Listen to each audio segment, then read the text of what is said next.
Monsieur le sous-préfet, Madame la conseillère régionale, Monsieur le maire et conseiller départemental, Mesdames, Messieurs les élus, Mesdames, Messieurs les présidents d'associations, chers Sarcellois, chères Sarcelloises. Il y a 81 ans, le 28 août 1944, la ville de Sarcelles était libérée par le groupement tactique Langlade de la 2e division de blindés. Aidés par les renseignements fournis par des résistants sarcellois, les noms ont été évoqués par le président Dardon de manière non exhaustive, mais ils étaient nombreux. Prenez ainsi fin, pour les Sarcellois et tous les Français, des années de vie dans un pays inféodé à l'Allemagne nazie, après la défaite de 1940. Lors de mon discours de 2023, j'évoquais avec vous le Sarcellois. Ça sera une continuité de votre propos, M. Dardon. Il y a eu les résistants qui étaient à Sarcelles et d'autres qui nous ont rejoints par l'après. Et je vous parle encore une fois de Bourama Djemé, héros de la Seconde Guerre mondiale. Originaire de Casamance, sa connaissance des dessins expansionnistes et des théories racistes développées par Adolf Hitler l'ont décidé à combattre avec l'armée française dans laquelle il s'est engagé à partir des années 39. Incorporé au 16e régiment des tirailleurs sénégalais, il devient prisonnier en 1940 et emmené à Berlin, au Stalag 10B. Transféré dans un camp à Lonestan en 1941 pour s'évader ensuite en mars 1942 et rejoindre Dakar 3 mois plus tard. Au lieu d'en rester là, il s'engage dans les forces françaises libres et il prend part au débarquement de Provence. Qu'on mesure seulement à quel point la libération de la France reposait sur un équilibre précaire. La résistance était atomisée et ses principales composantes se disputaient âprement sa direction. Le risque de chaos était réel.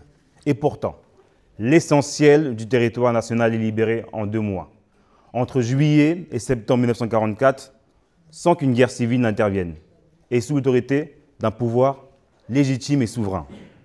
Nous avons toutes et tous en tête les images des chars du général Leclerc rentrant porte d'Orléans ou du général de Gaulle descendant des Champs-Élysées, des scènes de liesse, de libération, de célébration dans toutes les villes de France. Mais entre le mois de juin et le mois d'août, la France n'a été qu'un immense champ de bataille. Et les bombardements alliés qui se sont multipliés sur les voies de communication ont fait 67 000 morts.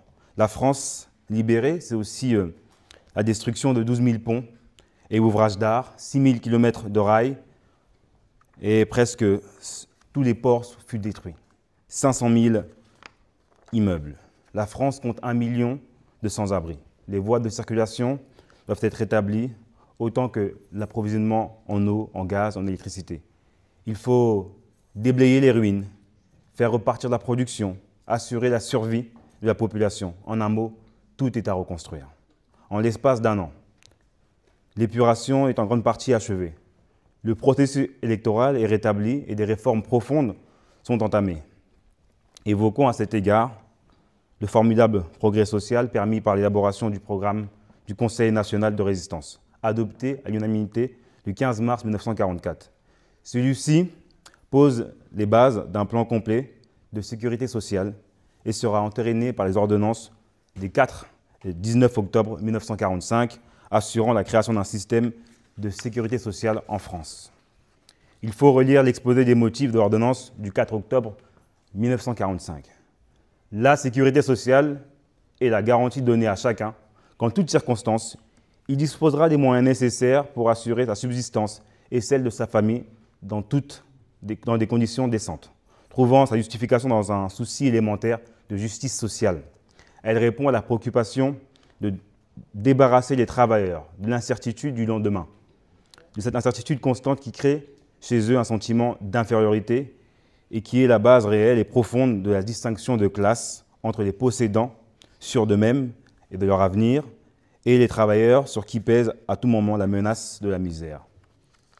Réjouissons-nous qu'après le chaos, l'abomination d'une guerre qui a poussé le monde au bord du précipice, la réponse de la nation française ait été fraternelle et solidaire. À l'heure où la guerre est en Europe, au Moyen-Orient, en Afrique des Grands Lacs, défendons cet héritage aussi. Je conclurai avec ces mots de Simone Veil.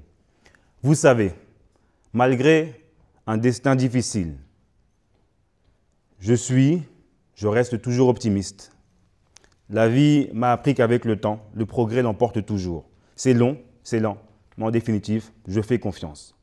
Rappelons-nous que la riposte française s'est construite au travers de la France libre, quand d'autres collaboraient avec les nazis, à Brazzaville, puis à Alger, qui furent les capitales de la France libre. Des milliers de soldats, menés par Félix Éboué, prennent part au combat pour défendre l'universalisme et vaincre le nazisme.